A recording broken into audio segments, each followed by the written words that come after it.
Okay, so first of all, let me um, directly dive into what communication is before I talk about how to communicate with your children. Let me help you understand the basics of communication. When we say communication, there are two things that you need to keep in mind. The first thing is there are two people. One is the sender and the other is the receiver.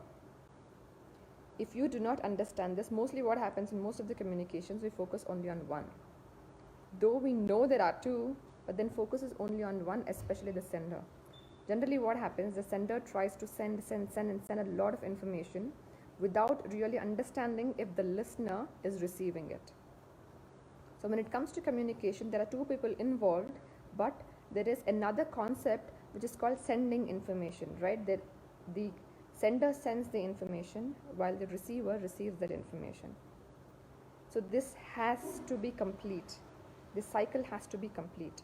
If the receiver does not receive the information, then it's definitely not called communication.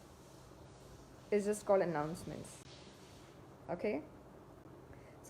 So what exactly you're trying to communicate has to be sent in the words that communicate the exact meaning, and make sure that whoever is receiving the information receives it in the first place, and secondly, receives it in the exact same meaning that you are trying to communicate with them.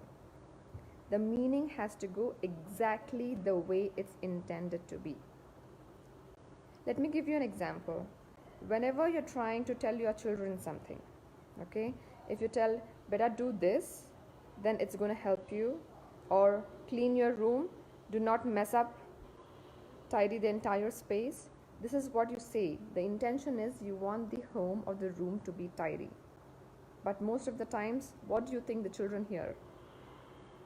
Blah, blah, blah, right? Mom is yelling again. Mom is screaming again. Mom is lecturing again. So now, what was the intention? The intention was to tell them to clean their room. But the receiver did not receive it in the exact same meaning. Now, do you think the communication is complete? No, it isn't. First of all, the children are so engrossed in playing or doing their own work, they completely ignore it. Even if they listen, the meaning that they receive is completely opposite of what you're trying to tell. So next time when you're communicating with your children, make sure they listen in the first place, they hear it, and secondly, they hear it in the exact same meaning that you're trying to tell them. So there is a sender, there is a receiver. Sender sends the information and the receiver receives it. And the receiver has to receive it in the exact same meaning sent by the sender. Alright? Now, while communicating, there are a couple of things that you really need to keep in mind, like the words that you use, the tone, the pitch, the volume, and all the stuff. The words that you use and tone and pitch contribute a lot to the quality of your communication, right? In case you want your children to be happy or children to do something, but then the tone or the words that used do not align with it, then the meaning that's received by them can be completely different. All right? And then a third most important thing that you really need to keep in mind is the listening. First of all, make sure your children are listening to you. When I say listening, if they are busy doing something, just standing or being in the kitchen or in your office and then yelling at them is not called communicating or talking, because you don't know if they are listening to it or not. So the best thing that you can do is go there and check if they're listening. If they're busy with something, ask them if they can give their complete attention to you. Make them drop their toys, their books, or whatever they have in their hand. Make them drop it. But then make sure you don't force them to drop it, because if you force them, then surely they would be able to give you 100%, right? And then you got to listen to what they are saying as well. You got to ask questions to make sure they have understood, and understood in the exact same meaning that you're trying to tell them. And while you are listening, you got to listen to the words that are said. As I said, sometimes, especially children, say something, the words that are used say something, but the tone and the volume and the pitch say something else, right? So make sure you understand the unsaid conversation that's happening, between you.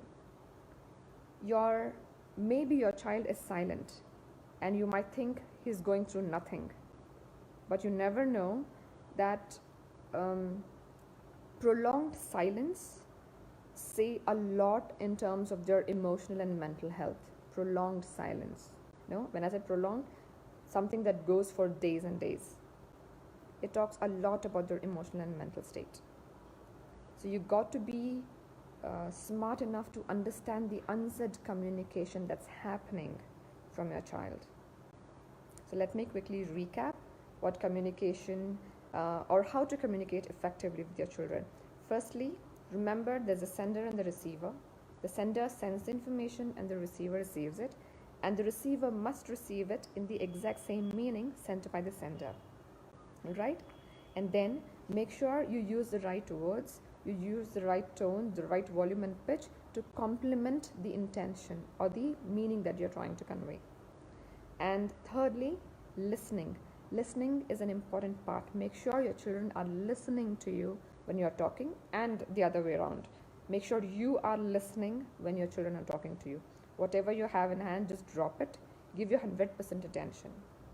And then you got to listen to the unsaid communication that's happening, unsaid words that's being said.